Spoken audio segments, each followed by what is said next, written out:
ہمیں اس کے بارے میں بتا دیں، کوشش کریں گے آپ سے بھی بات کریں۔ بیرسٹر ظفر اللہ ہمیں جوائن کر چکے ہیں۔ بیرسٹر ظفر اللہ صاحب، یقیناً آپ نے گفتگو سنی ہوگی احسن بون صاحب کی، چاہیں گے کہ آپ بھی جو اپنی ماہر قانون کے طور پر جو رائے ہے جو آ رہا ہے وہ شامل کریں۔ انہوں نے حوالہ دیا کہ سپریم کورٹ کے ایک آرڈر کا ان کی جانب سے حوالہ دیا گیا، تھوڑا سا اس معاملے کے حوالے سے 190 ملین پاؤنڈ ریفرنس کا انہوں نے حوالہ دیا۔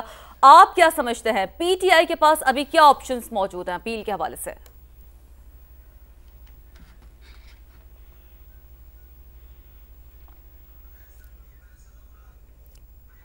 بیرسٹر ظفر، ہم کوشش کریں گے کہ ان سے بھی بات کریں۔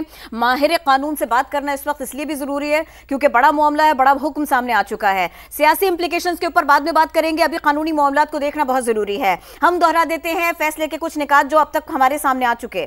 190 ملین پاؤنڈ کیس، بانی پی ٹی آئی کو 14 سال قید کی سزا سنائی گئی۔ بیرسٹر ظفر اللہ صاحب، اگر آپ کو میری آواز آ رہی ہے تو آپ کیسے دیکھتے ہیں اس معاملے کو، کیسے دیکھتے ہیں اس فیصلے کو، اور یہ بھی فرمائیے گا کہ آگے اس معاملے کے اوپر پی ٹی آئی خود کیا کر سکتی ہے؟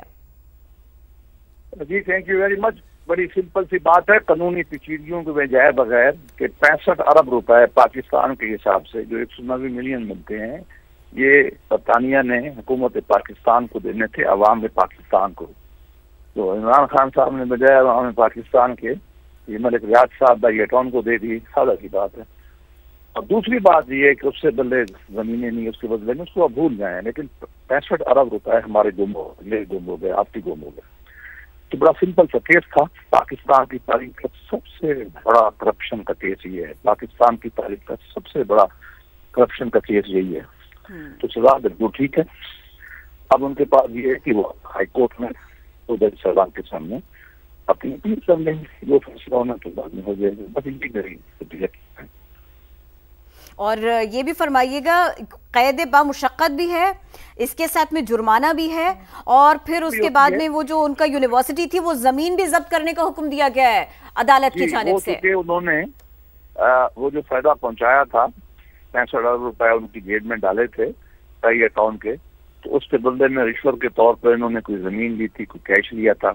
اس میں القادر جعلی یونیورسٹی بنائی جہاں نہ بندہ ہے کوئی، نہ کوئی بچہ پڑھتا ہے، چند بچے پڑھتے ہیں وہاں۔ تو وہ سازگار ہے، وہ کرپشن کی پروسیڈ کے بدلے میں ملی تھی، تو وہ تو ضبط ہونی تھی۔ فکری کی بات ہے کہ ایک آدمی یا پھر مدینہ کا نام لیتے ہوئے کیا کرتا ہے، سارا ہی بات ہے۔ آپ ٹرسٹ کی ذریعے کو بھول لیں، بھائی 65 ارب روپے پاکستان کے آئے، یہ ملک ریاض کے اکاؤنٹ میں کیوں ڈالے گئے؟ مجھے اس کا جواب دے۔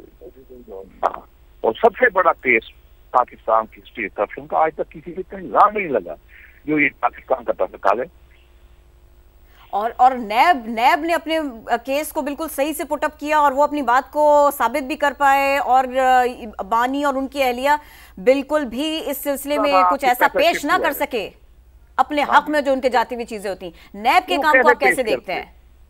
دیکھیے نا، سادہ سی بات ہے نا، پیسہ آیا باہر سے اور بجائے اسٹیٹ بینک کے حکومت پاکستان کے جانے ملک ریاض میں جو سپریم کورٹ میں پیسے جمع کرانے تھے سینٹرل گورنمنٹ کے، وہاں چلے گئے۔ اب اس کا کیا جواب دے گا عمران خان؟ اس کا تو کہہ سکتا ہے اچھا میں نے جو ٹرسٹ میں زمین لی وہ میں نے نیکی کے لیے لی یا یہ کیا، الگ ہے، وہی فراڈ ہے، لیکن اس کا جواب ہی کوئی نہیں۔ کیا کہہ سکتے ہیں؟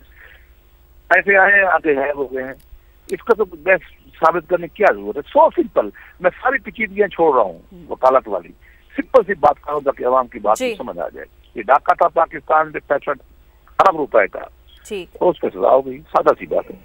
صحیح۔ جسٹس ریٹائرڈ شائق عثمانی صاحب ہمیں جوائن کر چکے ہیں۔ شائق صاحب بتائیے گا کہ بانی کو 10 لاکھ اور بشرا بی بی کو 5 لاکھ روپے جرمانہ ہوا ہے، 10 سال